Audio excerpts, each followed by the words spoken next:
せ。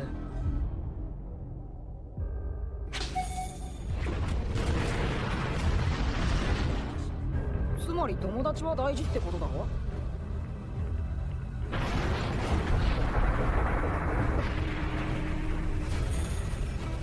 ない質問ね。外側なんてどうだっていいこと。解き明かしたいとする意志こそが私の死。それだけじゃ不満かしら。少し時間がかかるから待っててちょう。そろそろ友達も来てる頃だ。忍びの世界も随分と堅苦しくなったもので、全ての真理を解き明かしたいとする意志こそが私の死。そうなってくれなきゃ困るけど。随分くだらない質問ね。外側なんてどうだっていいこと。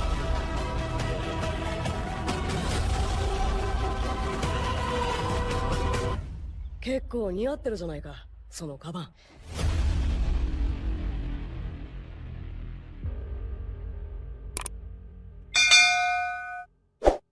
Well, this was my first animation, which I have ever created.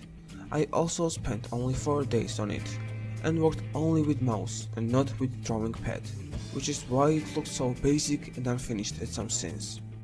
But I will improve my skills over time, and will make much better and higher quality animations. Second part of that animation is already on the way, and if you liked it, I have already created a separate channel about it, Astrojack Animations, where I will only upload animations and nothing more, or I will also upload them on this channel too. If you liked it, I would appreciate if you subscribed to that channel. I have a lot of future projects in my mind, which I think you will like.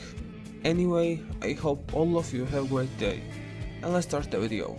Well, in the first episode of Boruto, we can see that the hidden leaf is destroyed. Most likely Ishiki or Kawaki was the one who did it, and this is really huge thing. Elite shinobi forces still exist in Boruto. In the aftermath of the 4th Shinobi World War, all 5 great nations and the Land of Iron had suffered crippling losses of personnel, with Komagakure being nearly completely destroyed by the 10-tailed beast ball, which had wiped out the Elite headquarters, which was located near the village. To recover from these losses, the Elite Shinobi forces transitioned into the Shinobi Union, which sped the recovery efforts up, as well as opened the door for smaller shinobi villages, such as Amegakure or Kusagakure, to join as equal members, eliminating the need of war for resources. I am pretty sure they would not just ignore the destruction of the Hidden Leaf, the strongest village among them, and realize that there is too much danger out there, and would declare war on whoever did it.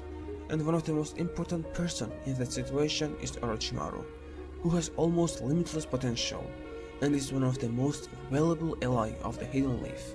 We have already seen that he has no desire to betray the Hidden Leaf and have any connection with Kara, and if the 5th Great Ninja World War begins, I am pretty sure that he will be on the Elite Shinobi Forces side.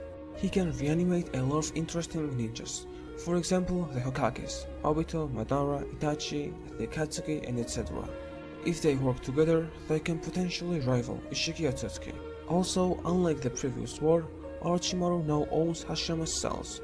With it, he can produce white Zetsus and revive people without any living sacrifice. And now imagine every villain and hero uniting together in the Great Ninja War against their common enemy. It clearly would be one of the most exciting moments in the franchise history. Many people think that if Madara was reanimated in Boruto, he would be on enemy side, since he himself was a villain for a really long time, but I disagree with that. Madara just had a different perspective of seeing things. Just like Hashirama wanted the good of the village, so did Madara.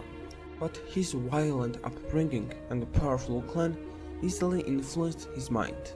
At the end, even though Madara wanted peace, he sought it by enslaving humanity. Madara wanted the people to live in peace so much, he had prepared how to be resurrected. He had made plans to come back from the dead with the help of a successor in an overly complicated and difficult plan, just so he could give peace to his people, not out of spite, for vengeance, for power, for destruction, but for the people. His troubled mind sought this by enslaving the whole world in an eternal dream. Wamادارا, however, finally realized how faulty his plans were, and they would never be successful, because he was heading the wrong way.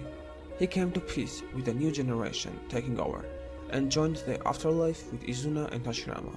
So Wamádárا has already properly realized what his wrongs were, and what the rights are.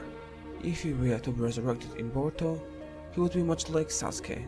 Beside Wamádárا, resurrecting Might Dai would also come in handy, since we know that only taijutsu is effective on the Otsutskis, and Might Dai could spam his 8th gate. He would be one of the most important allies for the allied shinobi forces in the war. And also, let's not forget Itachi Uchiha, who has arguably the most Hex Susanoo in the entire series.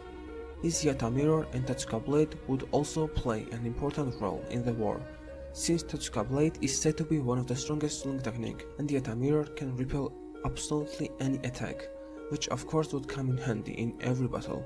I also hope that Sakumo will be finally reanimated, so that we'll be able to see his powers and abilities, which made him one of the most famous ninja in history of Naruto. However, I am not so sure which side would pure evil type villains like Kakuzo, Hidan, Deidara would take in this battle, but I believe they would also join their fellow ninjas in that war. As you can see, Orochimaru really owns a trump card in the face of Edo Tensei. It is one of my favorite technique, and I really hope we'll see it again in Boruto. I don't think that allied shinobi forces are strong enough to rival the Otsutskis by themselves, but let's see how strong the new generation of ninjas will be after the time skip. They surely have very big potential to surpass their parents. Anyway, I guess this is all for today. What do you think about this animation and 5th Great Ninja World War? Write your opinions in the comments, like this video and subscribe to this channel for more. Jack out. Bye.